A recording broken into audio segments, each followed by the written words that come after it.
টিভি9 বাংলায় আপনাদের সকলকে স্বাগত। সন্ধ্যের সুপার প্রাইম টাইম শুরু করছি সম্প্রতি আর মধুকল্পিতার সঙ্গে নিউজ রুমে আমি মঞ্জিরা।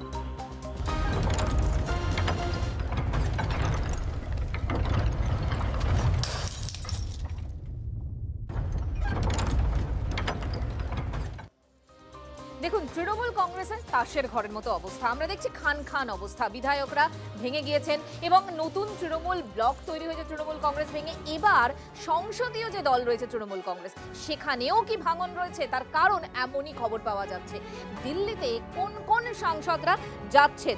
এই মুহূর্তে দেখা যাচ্ছে যে কাকলি ঘোষ দস্তিদার, তার নেতৃত্বে বিভিন্ন রকম তৃণমূল কংগ্রেসের সাংসদরা তারা দিল্লির দিকে পা বাড়িয়েছেন। সোমবার মমতা বন্দ্যোপাধ্যায় দিল্লি সফরের দিনই কি তাহলে তৃণমূলের সংসদীয় দলে বড় ভাঙন? এই মুহূর্তে এই প্রশ্ন সব থেকে বেশি করে উঠছে, আর এই প্রশ্নের উত্তর খুঁজবো এই মুহূর্তে জ্যোতির্ময় কর্মকার আমার সঙ্গে রয়েছেন, আমার সহকর্মী বলবেন। জ্যোতির্ময়, দেখো, তৎপরতা যে চূড়ান্ত একেবারে তুঙ্গে সে কথা বলার অপেক্ষা রাখে না। তার কারণ একাধিক সাংসদ তারা শুধু দিল্লিতে নেই, তারা দীর্ঘদিন ধরে তৃণমূলের শীর্ষ নেতৃত্ব অর্থাৎ মমতা বন্দ্যোপাধ্যায়ের সঙ্গে তারা নিজেদের দূরত্ব বাড়িয়ে রেখেছেন। আর এদের মধ্যে একেবারে যারা অগ্রণী ভূমিকা পালন করছেন তারা হচ্ছে সেলিব্রিটি সাংসদরা, এবং এই সেলিব্রিটি সাংসদদের মধ্যে রয়েছেন ইউসুফ পাঠান, রয়েছেন রচনা বন্দ্যোপাধ্যায়, রয়েছেন দেব এবং জুন মালিয়া। তিনি দলের কোনো কর্মসূচিতে যোগ দিচ্ছেন না, কিন্তু তিনি আলাদা করে তিনি ওটিটির কাজে ব্যস্ত আছেন, তিনি শুটিংয়ের কাজে ব্যস্ত আছেন বলে তিনি ইতিমধ্যে জানিয়েছেন। কিন্তু যে খবর আমাদের কাছে আসছে যে এখনই অর্থাৎ একেবারে রাতারাতি সংসদীয় দল সোমবারই ভেঙে যেতে পারে, এমন চূড়ান্ত কথা আমরাও বলতে পারছি না। তার কারণ এই মুহূর্তে দুই তরফেই তৎপরতা চলছে। যে খবর আমাদের কাছে আসছে, একজন ধরে ধরে সাংসদদের সঙ্গে স্বয়ং মমতা বন্দ্যোপাধ্যায় নিজে যোগাযোগ করছেন, তিনি নিজে কথা বলছেন। গতকাল আমরা জগদীশ বাসুনিয়া, যিনি কোচবিহারের সাংসদ, তার সঙ্গে আমরা কথা বলেছি। তিনি ডেরেক ওব্রায়ানের বিরুদ্ধে তিনি অভিযোগ করছেন যে তার ছেলে হাসপাতালে ভর্তি রয়েছে দিল্লিতে, অস্ত্রোপচার হয়েছে, সেই কারণের জন্য মমতা বন্দ্যোপাধ্যায়ের ডাকা বৈঠকে তিনি যেতে পারেননি। আর প্রমাণস্বরূপ তাকে তার ছেলে যে হাসপাতালে ভর্তি, সেই হাসপাতালে শুয়ে থাকা ছেলের ছবি পাঠাতে হয়েছে ডেরেক। হোক না কেন, আমার বক্তব্য হচ্ছে তৃণমূল কংগ্রেসের সঙ্গে এরা দূরত্ব বাড়াচ্ছেন। এদের তাহলে লক্ষ্য কি? এরা এই মুহূর্তে তৃণমূল কংগ্রেস থেকে বেরিয়ে যেতে চাইছেন, বিজেপিতে যোগ দিতে চাইছেন, আলাদা করে নিজেদের একটা, যেরকম বিধায়করা করেছেন ঋতব্রত অনুগামী যে তৃণমূল কংগ্রেস, সেরকম একটা ব্লক করতে চাইছেন। এদের আসলে লক্ষ্যটা কি? এদের প্রথম বক্তব্য হচ্ছে অভিষেক বন্দ্যোপাধ্যায়কে লোকসভা দলনেতা হিসেবে তারা মানতে নারাজ। তাদের দ্বিতীয় লক্ষ্য হচ্ছে যে লোকসভার অভ্যন্তরে একটি আলাদা ব্লক তৈরি করা, অর্থাৎ ঋতব্রত বন্দ্যোপাধ্যায় ঠিক যে কাজ বিধানসভায় করেছেন তার একেবারে পুনরাবৃত্তি হবে সংসদের অভ্যন্তরে। কিন্তু এক্ষেত্রে বিজেপির তরফ থেকেও বার্তা সম্পূর্ণ স্পষ্ট। বিজেপি তৃণমূলের কোনো সাংসদকে এই মুহূর্তে তারা কিন্তু নিজেদের দলে নেবে না। স্বাভাবিকভাবেই এরা থাকবে সম্পূর্ণ আলাদা ব্লক হয়ে।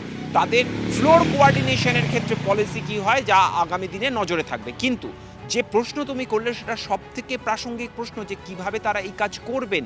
তার কারণ তাদের এমন সংখ্যা নিশ্চিত করতে হবে যাতে তারা অ্যান্টি ডিফেকশন ল বা দলত্যাগ বিরোধী আইনের আওতায় না পড়েন।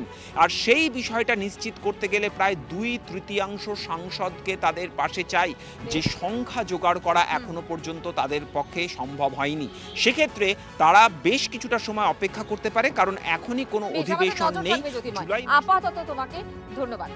এদিকে রাজ্যে এই যে তৃণমূল কংগ্রেস ক্ষমতাচ্যুত হলে দুর্বৃত্তায়ন নিয়ে কাকলি ঘোষ দস্তিদার তিনি সরব হয়েছিলেন, তার বক্তব্য।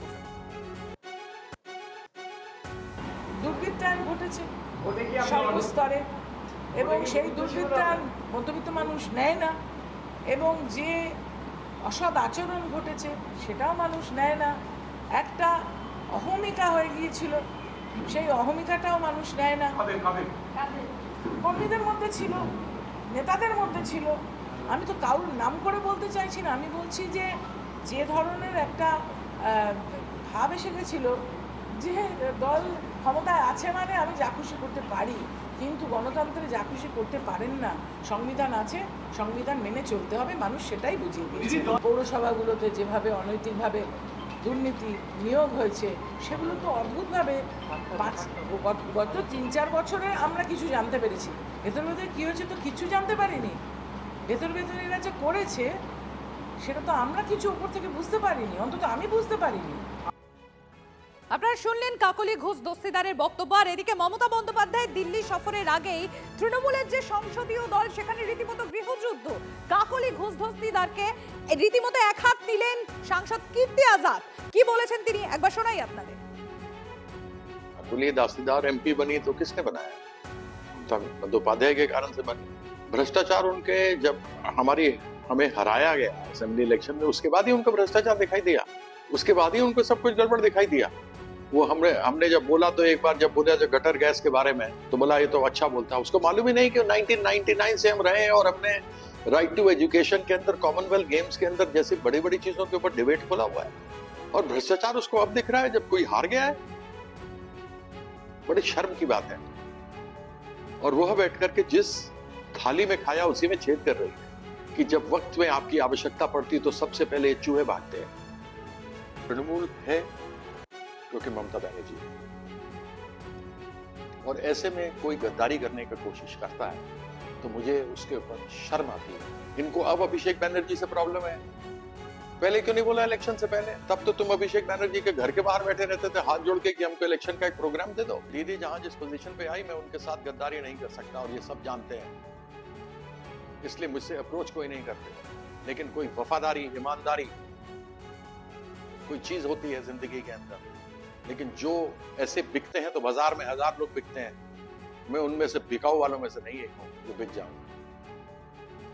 এটা তো একটা স্নোবলিং এফেক্ট চলছে না, ওখানে যখন হয়েছে এখানেও হবে, তাদেরই তো লোক এখানটা আসবে। এবং অনেক এমপি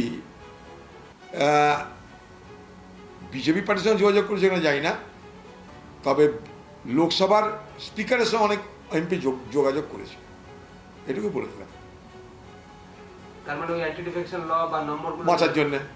আবার কি হিসাব তো তাই বলে, স্পিকারের সঙ্গে যোগাযোগ করবে কেন? স্পিকারকে চিঠি চাপাটি করতে হবে কেন? তো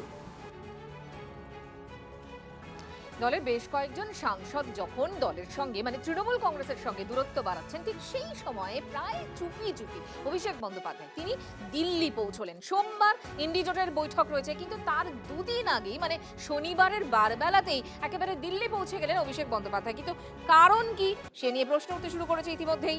সৌরভ গুহ আমাদের সঙ্গে রয়েছেন, কথা বলবো তার সঙ্গে। সৌরভ, কোনো উত্তর পেলে? মঞ্জিরা, দলের তরফ থেকে জানানো হচ্ছে 8 তারিখ বৈঠক আছে জোট ইন্ডিয়ার। তার পাশাপাশি মমতা বন্দ্যোপাধ্যায় রবিবার দিন দিল্লিতে পৌঁছবেন। অভিষেক বন্দ্যোপাধ্যায় এই শনিবারের বারবেলাতে চুপি চুপি চলে যাওয়ার অন্যতম কারণ হিসেবে দলের তরফে জানানো হচ্ছে এমন অনেক ছোট বড় পার্টি আছে যারা হয়তো কংগ্রেসের সঙ্গে সরাসরি বৈঠক করবে না, তারা তৃণমূল কংগ্রেসের সঙ্গে মমতা বন্দ্যোপাধ্যায়ের সঙ্গে বৈঠক করতে পারেন।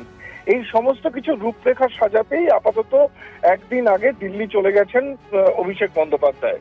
ভোটের ভরাডুবির পর সোনারপুর কাণ্ড আমরা দেখেছিলাম, তারপরে একেবারে চুপি চুপি দিল্লির পথে গেলেন অভিষেক বন্দ্যোপাধ্যায়, এবং তৃণমূল মনে করছে যে সর্বভারতীয় স্তরে বিজেপির বিরোধী আন্দোলনের অন্যতম শরিক হিসেবে তারা দিল্লির রাজনীতি থেকে কিছু অক্সিজেন পেতে পারেন। সেই উদ্দেশ্যেই কিন্তু অভিষেক বন্দ্যোপাধ্যায় এবং আগামী দিনে মমতা বন্দ্যোপাধ্যায়ের দিল্লি যাত্রা। ধন্যবাদ। ব্যান্ডেড দিয়ে কি আর ক্যান্সার সারানো যায়? দিদি এখন ব্যান্ডেড অ্যাপ্লাই করেছে ক্যান্সার সারাতে। কেএসএ ব্রায়ান বল ওই 25শে ডিসেম্বর অভিষেক ব্যানার্জিকে একটা করে কেক খাওয়াতো, এই তো তার কাজ। আর তার দৌলতে এখানটায় জাতীয় নেতা হয়ে এখানটায় বিরাজ করতো। কোনোদিন পশ্চিমবঙ্গের মানুষ জানে যে ডেরেক ওব্রায়ান বলে একটা ব্যক্তি আছে? মমতা ব্যানার্জি ভাবছে যে আর আমাকে কেউ বদলা দিতে পারবে না, আমি সামনে বড় লাগিয়ে দিলাম। আবার তার মধ্যে একটা মহিলা আছে, একটা পুরুষ আছে, সবাইকে সম্মান দিচ্ছি, আমার খোকাবাবুকে রক্ষা করার জন্য বড় ব্যবহার করছি। একটা ডেরেক ওব্রায়ান ইংলিশ ম্যান, আর একটা দুলা সেন, সে এক তোমার শ্রমিক নেত্রী, দুজনে মিলে তাকে পাহারা দিবে। খোকাবাবুর কি হাল হয়েছে বোঝার চেষ্টা করি। हार जाने के बाद अभिषेक बनर्जी के ऊपर आप जो कर रहे हो ठीक है, अभिषेक बनर्जी सीखेगा, बता देते, सब तो सीनियर है हम लोग, अगर अभिषेक बैनर्जी नहीं मिल रहा है या कोई गड़बड़ हो पा रही है या उसके सेक्रेटरी से बात करना पड़ता है तो ठीक है, वो सीखेगा, वो यंग है, सीखेगा। हम लोग सीनियर है, हम लोग को सिखाना है ना उसको। अच्छा हिंदी बोलता है, अच्छा बंगला तो बोलता ही, अंग्रेजी तो बोलता ही है, उसमें एक फ्यूचर है, आगे बढ़ सकता है। जो उसमें कमियां हैं हम लोग उसको बोलेंगे, तो भाई ये कमियां है, इसको ठीक करो। हम लोग तो उसको बता ही सकते हैं।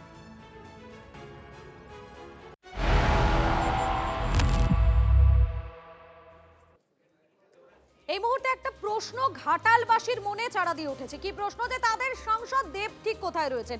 এখনো পর্যন্ত তার কোনো রকম কোনো খোঁজ পাওয়া যাচ্ছে না। দলের দুঃসময়ে খুঁজেই পাওয়া যাচ্ছে না ঘাটালের তৃণমূল সাংসদকে।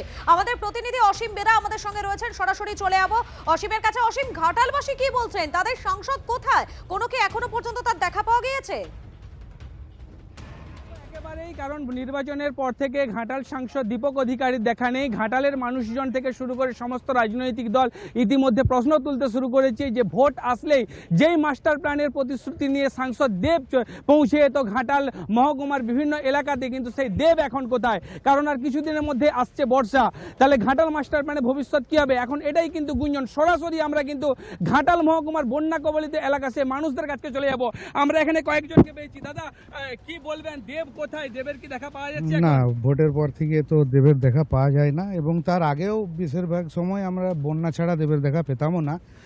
আর আমরা 2014-র পর থেকে ভাটার মাস্টার প্ল্যানটা নিয়ে কথাবার্তা উঠেছে, শুনেছি, এবং আজ পর্যন্ত আমাদের যেটা মনে হয় মাস্টার প্ল্যানটা একটা গিমিক মাত্র।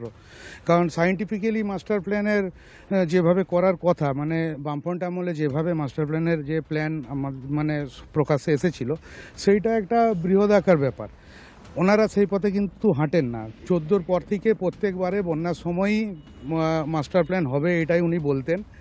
তারপরে বারে বারে সাংসদ হয়েছেন উনি, হবার পরে এই 2021-এর পরে দেখলাম যে মাস্টার প্ল্যান মানে এক্সিকিউট হবে বলে টাকাও স্যাংশন হলো, হ্যাঁ, কিন্তু হয় না। যেটা মাস্টার প্ল্যানের নামে যেটা হচ্ছে সেটা আরও মারাত্মক হচ্ছে। সেটা অবৈজ্ঞানিকভাবে এই নদী থেকে বালি মানে মাটি বালি তোলা হচ্ছে।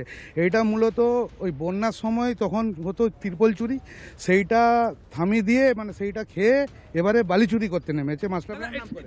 এই যে দেব সাংসদ, দেবকে কিভাবে দেখছেন বা দেব নিয়ে কি বলবেন? দেবকে আমরা সব সময় যেটা দেখতে পাই অনলি ভোটের সময় দেখতে পাই, ভোটের পরে তাকে আর কোনোভাবে খুঁজে পাওয়া যায় না। এবং আমরা ঘাটালবাসী এবং এখানে চন্দ্রকোনাবাসী বা দাসপুর এরিয়া যেগুলো রয়েছে এগুলো সবটাই বন্যার সময় একদম মাটির তলার দিকে চলে যায়, বলতে গেলে একদম মাটির নিচে মানে জলের তলায় চলে যায়। তখন সেখানকার দুর্দশা এবং যে মানুষের যে কষ্ট সেটা চোখে দেখার মতন থাকে না। এরপরেও অনেকবারই এখানে দেবা এসেছেন, সেই দেবটা যখনই এসেছেন তখন একমাত্র বন্যার সময় এসেছেন, এবং আমাদের মাননীয় প্রাক্তন মুখ্যমন্ত্রীও এসেছেন অনেক সময়, এসে একটাই gaming master plan master plan master plan. যে বিষয়টা বলা হচ্ছে ঘাটাল মাস্টার প্ল্যান, অভিনেতা সাংসদ দেব কোথায়, মানে এটা তো আমার পক্ষে খুব বলা মুশকিল। সত্যি তাকে বিভিন্ন কারণে বিভিন্ন সময় যেভাবে দেখা যেত দেখা যাচ্ছে না। সুবিধাবাদী রাজনীতি কিনা সেটা তো মানে মানুষ উত্তর দিচ্ছেন বা বলছেন। বিপদে মানুষের পাশে তাকে দেখতে পাওয়া গেলে ভালো হতো, বা যারা যারা অন্যায় করেছেন তাদের যে পরাজয় হয়েছে সেই বিষয়ে আরেকটু কোনো কিছু তারা যদি বলতেন তো তাহলে মানুষের ভালো লাগতো, নাহলে অনেকেই অনেককে ভুল বুঝছে। কোথায় আর যাবে? এই তো আমাদের এইটুকুন বাংলা, বাইরে তো যায়নি, আছে কোথাও। ও যে সমস্ত ছবি টবি করে তাদের যারা ইনভেস্টার্স কি সব যেন শুনি, তবে শোনা কথাই আমি কান দিই না, কোনোদিন জিজ্ঞেস করব। যে বিষয়টা বারবার উঠে আসছে ঘাটাল মাস্টার প্ল্যান, অতীতে একাধিকবার দেবের মুখে শোনা গিয়েছে এই ঘাটাল মাস্টার প্ল্যানের কথা। কি কারণে, কখন বলেছিলেন তিনি, শোনাই একবার আপনাদের। এটুকু বলবো কি, আমি ফিরে এসেছি আবার রাজনীতিতে এই ঘাটাল মাস্টার প্ল্যানের জন্য, এবং আমি কথা দিচ্ছি কি যতদিন যদি ঘাটাল মাস্টার প্ল্যানটা শুরু না হয় 2026 আগে, তখন আমি প্রচার করবো, যেটা আমি তখনও বলেছিলাম দলের 2026। কিন্তু আমার বিশ্বাস এই সরকার, এই দল, আমাদের নেত্রী ঘাটাল মাস্টার প্ল্যানটা বাস্তবিক করবে। ঘাটাল মাস্টার প্ল্যান নাম করে বালি আর মাটি চুরি করা হয়েছে, দীপক অধিকারী মহাশয় আসতেন ঘাটাল মাস্টার প্ল্যান বৈঠক করতে, মানুষকে মিথ্যে কথা বলতেন যে ঘাটাল মাস্টার প্ল্যান হচ্ছে। আমরাও আমাদের নবনির্বাচিত মুখ্যমন্ত্রী সম্মানীয় শুভেন্দু অধিকারী মহাশয়ের কাছে আবেদন রাখবো, যারা মাস্টার প্ল্যান নাম করে লক্ষ লক্ষ টাকা আত্মসাৎ করেছে, বালি মাটি চুরি করেছে, তার জন্য দৃষ্টান্তমূলক আইনি ব্যবস্থা নেওয়া হয়। আমাদের সঙ্গে রয়েছেন আমাদের অ্যাসিস্ট্যান্ট এডিটর তন্ময় প্রামাণিক রয়েছেন। তন্ময়, 3 বারের সংসদ, আমরা বারবার দেখেছি মমতা বন্দ্যোপাধ্যায়ের সঙ্গে 21শে জুলাই থেকে শুরু করে একাধিক জায়গায় তাকে সামনে থাকতে, কিন্তু দলের এই সময়টাতে মানে ভরাডুবি, এই ভরাডুবির পর কেন তাকে দেখা যাচ্ছে না? কোথায় তিনি? এইখানেই প্রশ্ন উঠছে যে দেবকী তারা সুবিধাবাদী তৃণমূল কংগ্রেসের সাংসদ হিসেবে সংসদের যাবতীয় সুযোগ সুবিধা, যাবতীয় ফেম তিনি নিচ্ছেন, অথচ যখন তৃণমূলের এই ভরাডুবি তখন তাকে কালীঘাটও দেখতে পাওয়া যাচ্ছে না। তখন ঘাটালে তৃণমূল কর্মীরা বলছেন যে আমরা এখন সংকটের মধ্যে রয়েছি, এখন আমরা সাংসদকে পাশে পাচ্ছি না। এইসবগুলো দেখতে গিয়েই যেটা দেখা যাচ্ছে যে দেব যতবার ভোটে দাঁড়িয়েছেন 2014, 2019, 2024 ঘাটাল থেকে সাংসদ হয়েছেন, ততবারই ঘাটালবাসীর সামনে মূলর মতো ঘাটাল মাস্টার প্ল্যান আমি করে দেব, আপনারা আমাকে ভোটে জেতান, তৃণমূলকে ভোটে জেতান, এইটা সামনে প্রতিশ্রুতি দিয়েই, মানে অন্যতম প্রধান একটা প্রতিশ্রুতি, সেটা দিয়েই কিন্তু প্রত্যেকবার ভোট বৈতরণী পার হয়েছেন। এবং সেটা নিয়ে ঘাটালবাসীরাও বলছেন পরিষ্কার করে যে প্রত্যেকবার এসে আমাদেরকে এই লোভ দেখানো হয়, কিন্তু ঘাটালের মানুষের সমস্যার সমাধান হয় না। 2025 সালের 30শে জুলাই মাস্টার প্ল্যান নিয়ে ঘাটালে যে বৈঠক হয়েছিল, সেখানেই তাকে ঘাটাল মাস্টার প্ল্যান নিয়ে অ্যাক্টিভলি সেই মিটিংয়ে দেখা গেছিল, তারপর তিনি উধাও। তারপর এই বছরে ভোটের সময় একবার প্রচারে গিয়েছিলেন, এর মাঝখানে তাকে দেখা যায়নি। ঘাটালবাসীর জন্য, ঘাটাল তার লোকসভা কেন্দ্রের জন্য কোনো কাজ, কিংবা মেন যেটা ঘাটালের একটা বিস্তীর্ণ অঞ্চলের সমস্যা, ঘাটাল মাস্টার প্ল্যান করে সেই জলে ডুবে থাকা ঘাটালকে বাঁচানো, যেটা বারবার তিনি প্রতিশ্রুতি দিতেন, সেটা নিয়ে একটি পাও তিনি কাজ করেননি। মাঝখান থেকে অভিযোগ উঠছে কিছু টাকা বরাদ্দ করা হয়েছিল খাল খোঁড়ার নাম করে, সে টাকাও লোপাট হয়ে গেছে। সেটাও স্থানীয় তৃণমূল নেতৃত্ব দেবকে জানিয়েছিলেন যে এইভাবে টাকা লুট হয়ে যাচ্ছে। বিজেপির অভিযোগ, লেফটদের অভিযোগ, কংগ্রেসদের অভিযোগ, কিন্তু তারপরেও দেবকে এলাকায় দেখা যায়নি, দেবকে এই নিয়ে কোনো রকম সরব হতে দেখা যায়নি। একবারই মাত্র সাংসদ জীবনে, যেটা এখনো পর্যন্ত অভিযোগ রয়েছে, যে তিনি লোকসভার ভিতরে 2.5 মিনিট বাংলা একটা বক্তব্য দিয়েছিলেন ঘাটাল মাস্টার প্ল্যান নিয়ে, তারপর আবার তাকে সতর্ক করা হয়েছিল যে এইভাবে তুমি বাংলায় বলতে পারো না, আগে থেকে একটা নোটিশ দিতে হয়। সব মিলিয়ে এর বাইরে কিন্তু ঘাটাল মাস্টার প্ল্যান নিয়ে যে মূল্য ঝুলিয়ে দেব বারবার ভোট বৈতরণী পার হন, ঘাটালে 3-3বার সাংসদ হয়েছেন, সেখানে তো যাচ্ছেনই না, মানুষের পাশে নেই। ঘাটালের ডুবন্ত, আবার বর্ষা আসছে, আবার ডুবে যাবে ঘাটাল, ঘাটালের মানুষজন, ঘাটালের অর্থনীতি, ঘাটালের গরিব মানুষের জীবনযাত্রা সবটাই ডুবে যাবে, কিন্তু কোনোবারই দেবকে পাওয়া যায় না। এবার দেব এখন নিখোঁজ, যখন তৃণমূলের ভরাডুবি ঘটে গেছে, এরপর ঘাটাল ডুববে। ফলে এই ডোবাডুবির মাঝখানে এই মুহূর্তে নিখোঁজ, কোথায় দেব খুঁজছেন ঘাটালের মানুষজন।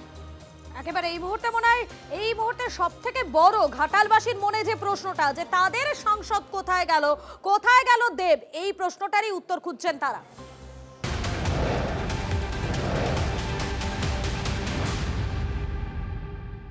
বিভিন্ন জায়গায় তৃণমূল কংগ্রেসের চোখ রাঙানি আপনারা দেখেছেন, এবার ময়দানে মানে খেলার মাঠে চোখ রাঙানিটা আপনাদের দেখায়। মোহনবাগান ইস্টবেঙ্গলের সঙ্গে একসঙ্গে খেলার জন্য আইএফএ কে নিয়ম বদলাতে হয় এমন গুরুতর অভিযোগ উঠছে ডায়মন্ড হারবার এফসির জন্য। কৌস্তব রয়েছে আমাদের সঙ্গে, আমি সরাসরি চলে যাবো কৌস্তবের কাছে। কৌস্তব, এটা তো গুরুতর অভিযোগ, তাহলে তো একাধিক প্রশ্ন এখানে উঠে আসছে যে ইস্টবেঙ্গল মোহনবাগানের সঙ্গে কলকাতা লিগে অভিষেকের ক্লাব যাতে খেলতে পারে, সেখানে নিয়ম বদল করার মতো অভিযোগ উঠছে। শুধু তাই নয়, তাই কি আমরা তাকে ফার্স্ট ডিভিশনে খেলতে দেখেছিলাম ডায়মন্ড হারবার এফসিকে?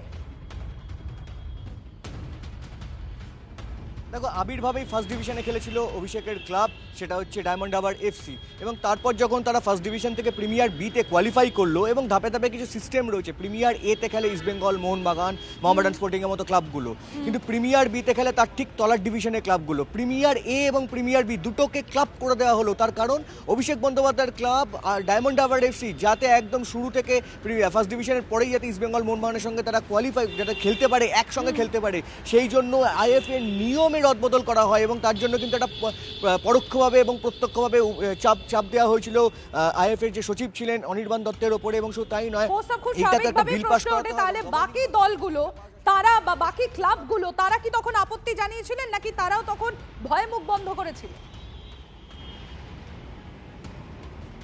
একদমই দেখো ভয়ে মুখ বন্ধ করেছিল। দু একটি ক্লাব হয়তো আওয়াজ তোলার চেষ্টা করেছিল, কিন্তু কি করে আওয়াজ তুলবে, কারণ সরকারে তারা, ফলে তাদের বিরুদ্ধে কি করে আওয়াজ তুলবে, ফলে আওয়াজ যদি তোলে তাহলে সেক্ষেত্রে হয়তো ক্লাবটাই চালাতে পারবে না, ফলে ভয়ে এক প্রকার মুখ বন্ধ করে রেখেছিল তারা। এবং 13 এবং 13 অর্থাৎ প্রিমিয়ার এ 13টা ক্লাব এবং প্রিমিয়ার বি 13টা ক্লাব, 26টা ক্লাব মিলে তারপরে সেখানে দুটো টিম একসঙ্গে প্রিমিয়ার এতে কোয়ালিফাই করে, দুটো টিম প্রিমিয়ার এতে খেলে। এবং শুধু তাই নয়, এর সুবাদে কিন্তু ডায়মন্ড হারবার এফসির পরবর্তী যে ধাপগুলো রয়েছে, অর্থাৎ আই লিগ 2, আই লিগ এবং এখন যে আইএসএল খেলছে, এই যে রাস্তাটা কিন্তু অনেকটাই স্মুথ হয়ে যায় ডায়মন্ড হারবার এফসির ক্ষেত্রে, এই খেলার ক্ষেত্রে। অর্থাৎ তারা যাতে ভারতীয় ফুটবলেও সর্বোচ্চ পর্যায়ে সহজেই পৌঁছাতে পারে, সেই জন্যই কিন্তু এই পরিস্থিতিটাকে করা হয়েছিল বা এই লিগের ফরম্যাটটাকে রাতারাতি বদলে দেওয়া হয়েছিল যখন ডায়মন্ড হারবার এফসি ঠিক ফার্স্ট ডিভিশন থেকে প্রিমিয়ার বিতে। এখানে আবারও সেই ঘুরিয়ে ফিরিয়ে প্রাক্তন ক্রীড়ামন্ত্রীর নামটাই এখানে উঠে আসছে, যেখানে আইএফএ কে নিয়ম পর্যন্ত বদল করানো হয় ডায়মন্ড হারবার এফসির জন্য। আইএফএ সচিব কি বলছেন একবার শোনাই আপনাদের। ডায়মন্ড হারবার এফসির প্রভাব আইএফএ তে কতটা ছিল, মানে 13 থেকে 26 হয়ে গেল একটা টিমের জন্য প্রিমিয়ারে। যদি তারা প্রভাবিত করতে পারে তাহলে তারা প্রভাবিত করেছে। সে কারা প্রভাবিত করেছিল? আপনি বলছেন ডায়মন্ড হারবার, তো এতগুলো ক্লাব আছে, তাদের যদি তারা প্রভাবিত করে থাকে, এবং তার মধ্যে তো দুজন অফিস বেয়ারও ছিল, আমাদের 2-3জন যারা এই ব্যাপারে কথা বলতো। তিনি কি কোনোভাবে বলেছিলেন যে ডায়মন্ড হারবার এফসিকে খেলানোর জন্য লিগের টিমের সংখ্যা বাড়াতে হবে? এই যে ব্যাপারটা করার একটা প্রচেষ্টা, এর একটা বার্তা আমার কাছে এসেছে। আমার মনে হয়েছিল যে এটা হয়তো উনি চান, এবং সেই বার্তাটা কে বিভিন্নভাবে আমার কাছে পৌঁছেছিল। কে চেয়েছিল? ক্রীড়ামন্ত্রী, তৎকালীন ক্রীড়ামন্ত্রী। বিধাননগর পুর নিগমের মাঠ যারা দীর্ঘদিন ধরে দখল করে রেখে খেলতো, আপনার কাছে সেই কথাগুলো আসতো? মাঠ চাইলে পেতেন? আইএফএ পেতো মাঠ চাইলে? আমি কিছু ম্যাচের জন্য মাঠ পেয়েছি, কিছু কিছু সময় আমার মাঠ দেওয়া হয়নি, বিধাননগর থেকে বলছি যে মাঠ অ্যাভেলেবেল না। যে আইএফএ নিয়ে মধুকল্পিতা কথা বলছিল, সম্প্রীতি কথা বলছিল, সেটা নিয়ে আরও একটা তথ্য দিই আপনাদের। স্বরূপ বিশ্বাস মানে প্রাক্তন ক্রীড়ামন্ত্রী অরূপ বিশ্বাসের ভাই তিনি, তাই সব রকম দাদাগিরি তারও চলতো এই আইএফএতে, এবং সব রকম সুযোগ সুবিধা ভোগ করেছেন তিনি, এমনটাই খবর। শুধু তাই নয়, স্বরূপের সহসভাপতি পদ নিয়ে আইনি পরামর্শ নিচ্ছে এই মুহূর্তে আইএফএ। প্রাক্তন ক্রীড়ামন্ত্রী অরূপ বিশ্বাসের ভাই হওয়ার যাবতীয় সুযোগ নিয়েছেন, নিজের সাঙ্গপাঙ্গদের ব্যবহার করে বিভিন্ন ক্ষেত্রে প্রভাবিত করারও চেষ্টা করতেন, এমনটাই অভিযোগ।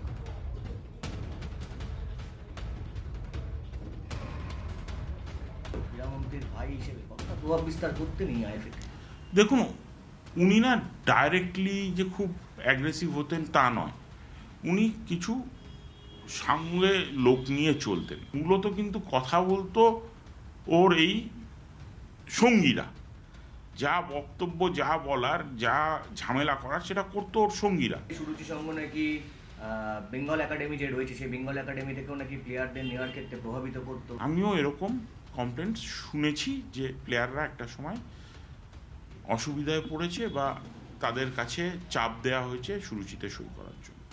থ্রেট কালচার বলতে পারো।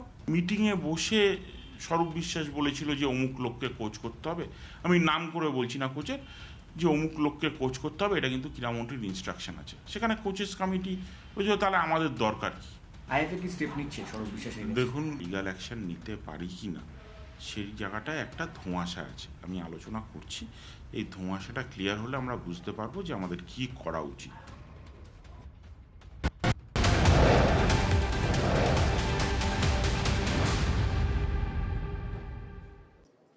মেয়র পদ আগেই ছেড়েছিলেন, আর এবারে খেলার মাঠ থেকেও অব্যাহতি নিলেন ফিরাদ হাকিম। এখনো পর্যন্ত যে আপডেট পাওয়া যাচ্ছে তাতে জানা যাচ্ছে রাজ্য ভলিবল সংস্থার প্রেসিডেন্টের পদ থেকেও ইস্তফা দিয়েছেন ফিরাদ হাকিম। গত বছর রাজ্য ভলিবল সংস্থার সভাপতি হন ফিরাদ। আমাদের প্রতিনিধি কৌস্তব রয়েছেন আমাদের সঙ্গে, কৌস্তবের কাছে বিস্তারিত জানবো। কৌস্তব, দেখো, যেমনটা জানা যাচ্ছে যে গতকাল মেয়র পদ থেকে অব্যাহতি নেওয়ার পরেই কিন্তু ফিরাদ হাকিম যেমনটা মনে করেছেন যে এবার তার আর খেলার মাঠেও থাকা চলে না, এবং তারপরেই কিন্তু রাজ্য ভলিবল সংস্থাকে তিনি চিঠি পাঠিয়ে জানিয়ে দেন যে রাজ্য ভলিবল সংস্থার যে প্রেসিডেন্ট পদ আছে সেই প্রেসিডেন্ট পদ থেকে তিনি ইস্তফা দিচ্ছেন। তার কারণ তার যে মনে হওয়া যে একটা ময়দানের মানুষজন যেটা মনে করছেন যে যেহেতু মেয়র পদ তিনি ছেড়ে দিয়েছেন, তিনি এমনটা মনে করছেন যে সেখানে থেকে তিনি এমন কাজ করতে পারবেন না। তিনি মনে করছেন যে খেলার মাঠেও হয়তো তার সেই প্রভাব আর থাকবে না, তার সেই প্রভাব বিস্তারের জায়গাও থাকবে না। তার জন্য কিন্তু ফিরাদ ফিরহাদ হাকিম তিনি রাজ্য ভলিবল সংস্থার যে প্রেসিডেন্ট পদ আছে সেই প্রেসিডেন্ট পদ থেকে তিনি অব্যাহতি চেয়েছেন এবং গতকালই কিন্তু রাজ্য ভলিবল সংস্থা তিনি চিঠি পাঠিয়ে জানিয়ে দিয়েছেন। উল্লেখ্যভাবে গত বছরে কিন্তু রাজ্য ভলিবল সংস্থার প্রেসিডেন্ট হয়েছিলেন ফিরহাদ হাকিম এবং তারপরে কিন্তু তিনি চিঠি পাঠিয়ে জানিয়ে দেন গতকাল রাত্রেবেলা যে তিনি আর এই রাজ্য ভলিবল সংস্থার প্রেসিডেন্ট পদে থাকছেন না। অর্থাৎ কিনা ফিরহাদ হাকিম যেরকম মেয়র পদে থাকলেন না, পাশাপাশি খেলার ময়দানে তিনি যে একটি পোস্টে ছিলেন যে রাজ্য ভলিবল সংস্থার প্রেসিডেন্ট পদ, সেখান থেকেও তিনি সরে দাঁড়ানোর সিদ্ধান্ত নিলেন। চেতলা অগ্রণীর প্রেসিডেন্ট হওয়ার সুবাদেই কিন্তু তিনি রাজ্য ভলিবল সংস্থার প্রেসিডেন্ট যে হয়েছিলেন এবং তারপরেই কিন্তু তাকে রাজ্য ভলিবল সংস্থার যে অন্যান্য কর্তারা ছিল তাদের যে মান্যতা পেয়েই কিন্তু তিনি প্রেসিডেন্ট হয়েছিলেন। তারপরেই কিন্তু গতকাল তিনি চিঠি পাঠিয়ে জানিয়ে দিলেন যে তিনি আর সেই পদে থাকছেন না। ধন্যবাদ তোমাকে।